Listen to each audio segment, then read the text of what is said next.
So we recently put out a blog that talked about tips for first-time home buyers. So let's get into it.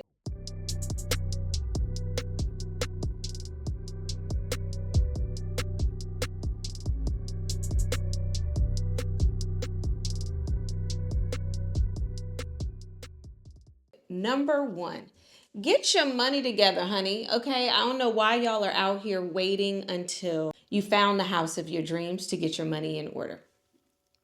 That's not the way to do it. When you buy a house, regardless of the house, right? You need to prepare for your down payment. You need to prepare for the cost of the home. You need to not acquire or open any new lines of credit or debt. One of the biggest things, people love to tell me, well, I can afford X, which is great. Typically, we know or we think we know what we can afford. That doesn't always correlate to what the bank is willing to lend you. We need to connect with a lender so you know the numbers. There's no point in guessing. There are professionals out there that do this all day, every day, that'll tell you exactly what the bank is willing to loan you. There are a ton of options. There are so many loan products out there now, right? We've all heard about like FHA and conventional. There are so many more, and there are so many programs available for first-time home buyers. Most people don't even realize that you don't have to be a first-time home buyer to qualify as a first-time home buyer. So get with your mortgage professional and figure out what programs are going to best work for you. Number three, choosing the right neighborhood.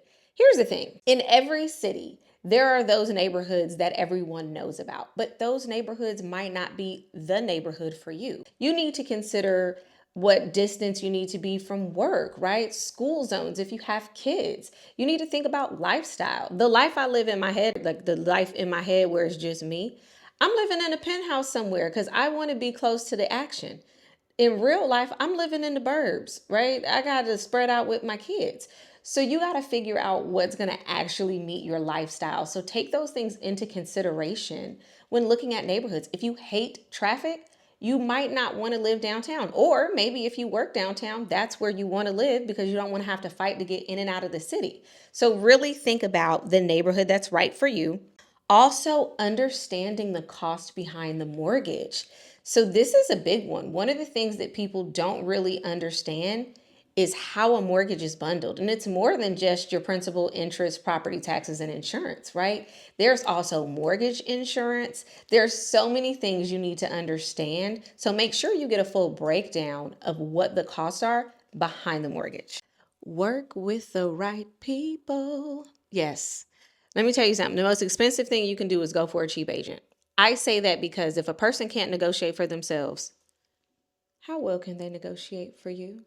Listen, there are people that have real estate licenses, and then there are also those who really do real estate. Those of us who really do real estate understand that the barrier to get your license is far too low.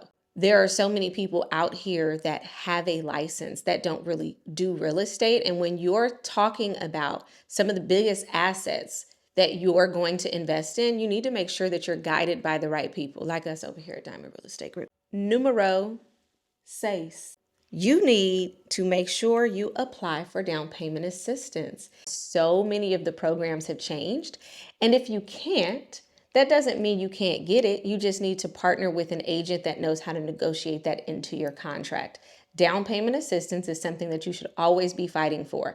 I have my clients that are buying multi-million-dollar properties asking for credits towards closing. So make sure that you get yours.